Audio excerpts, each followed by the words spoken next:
សង្គ្រាមចិត្តសាស្ត្រអ្វីអាចមិនមែនជាការពិតត្រឹមភ្នែកមើលឃើញឬត្រចៀកស្ដាប់ឮនោះឡើយបណ្ឌិតចេតជាលីលើកឡើងថាពិភពលោកពោរពេញដោយការឆ្ពិនភ្នែកអ្វីដែលយើងបានឃើញអាចមិនពិតត្រឹមនោះឡើយដោយលោកបានជំរុញឲ្យសាធារណជនអនុវត្តនៅការងារ3សំខាន់នៅក្នុងកលៈទេសៈដ៏លំបាកនេះនៅថ្ងៃទី30ខែធ្នូឆ្នាំ2025នេះ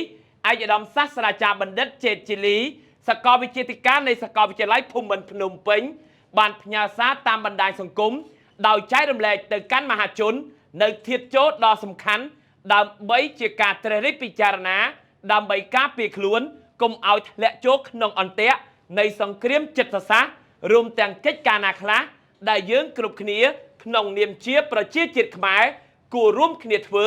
នៅក្នុងកលៈទេសៈនេះឯកឧត្តមសាស្ត្រាចារ្យបណ្ឌិតចេតជាលីបានលើកឡើងទាំងស្រុងយ៉ាងដូចនេះថាខ្ញុំនៅតែចាំឃ្លាជាភាសាអង់គ្លេសដែលខ្ញុំអានពុទ្ធដីកាព្រះពុទ្ធថា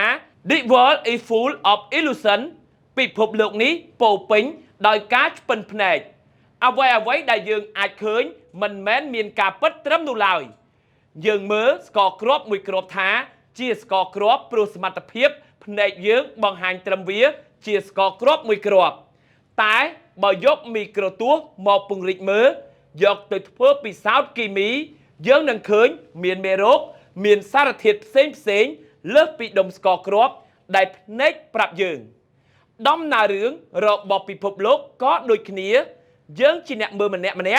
បានឃើញការពិតកម្រិតណាមួយនោះត្រឹមតែអ្វីដែលជាសមត្ថភាពរបស់ភ្នែកត្រចៀកការវិភាគយើងបានផ្ដល់ឲ្យប៉ុណ្ណោះប្រទេសជប៉ុនជឿនលឿនមានសន្តិភាពក៏មិនមែនមានន័យថា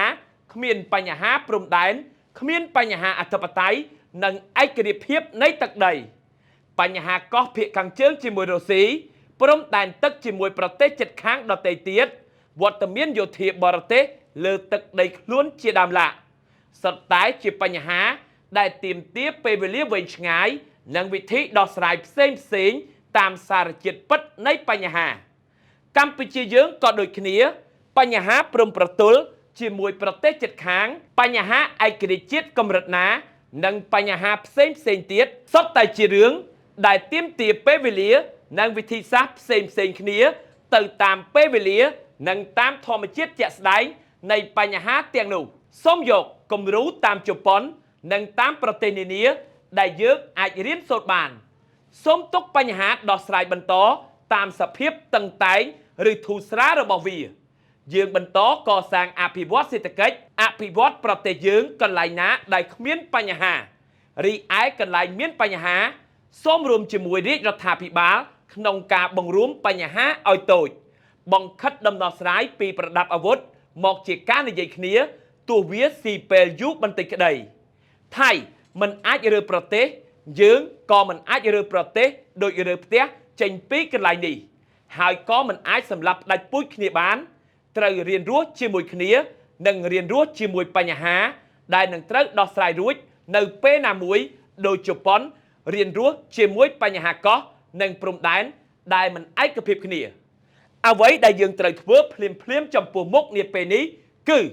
ទី1គោរពថ្លែងអំណរគុណអ្នកប្រយុទ្ធជួរមុខរបស់យើងផ្ដល់ភាពកក់ក្ដៅតាមគ្រប់មធ្យោបាយដែលយើងម្នាក់អាចធ្វើបានចំពោះគាត់ចំពោះកូននិងប្រពន្ធឬប្តីម្ដាយឪពុកពួកគាត់ទី2ជួយជនភៀសសឹកដែលគ្នារត់ចោលផ្ទះសម្បែងទី3គឺបន្តពង្រឹងសាមគ្គីជាតិខ្មែរនៅជុំវិញរាជរដ្ឋាភិបាលរបស់យើងទោះមានក្រុមនយោបាយក្រុមសាសនាខុសគ្នាក្តីតែយើងមានក្រុមធំមួយដែលយើងត្រូវរឹងមាំនោះគឺកម្ពុជាត្រូវរឹងមាំសូមចងចាំទាំងអស់គ្នាថាគ្មានប្រទេសណាមួយរីកចម្រើនខ្លាំងពូកែដោយគ្មានសាមគ្គីភាពផ្ទៃក្នុងទេគេអាចរឹងមាំរីកចម្រើនដោយគ្មានរ៉ែប្រេងរ៉ែមាសតែគេមិនអាចរឹងមាំរីកចម្រើនដោយគ្មានសាមគ្គីភាពគ្មានទឹកចិត្តស្នេហាជាតិនិងការគោរពច្បាប់នោះទេពីកម្មវិធី60បឺអ្វីដែលប្រិមិត្តគួរដឹងរបៀបនៃការវាយលុករបស់ថៃមិនមែនយកទីតាំងកងទ័ពកម្ពុជាទេតែដើម្បីបំបាក់ស្មារតីអ្នកនៅជួរក្រោយ បំផ្លាញហេដ្ឋារចនាសម្ព័ន្ធបង្កើតការសង្ស័យគ្នាកំតិចអ្វីដែលខ្លួនមិនអាចយកបានជាពិសេសសង្គ្រាមចិត្តសាស្ត្រដែលតាមមកពីក្រោយយ៉ាងសាហាវចុះប្រិមិត្តដែលកំពុងតាមដានទស្សនាអាចចែករំលែកបានទេថាតើយើងគួរធ្វើបែបណាដើម្បីគេចផុតពីសង្គ្រាមចិត្តសាស្ត្រដ៏ស្រួចស្រាវនេះខ្ញុំបាទណារ៉ាពីកម្មវិធី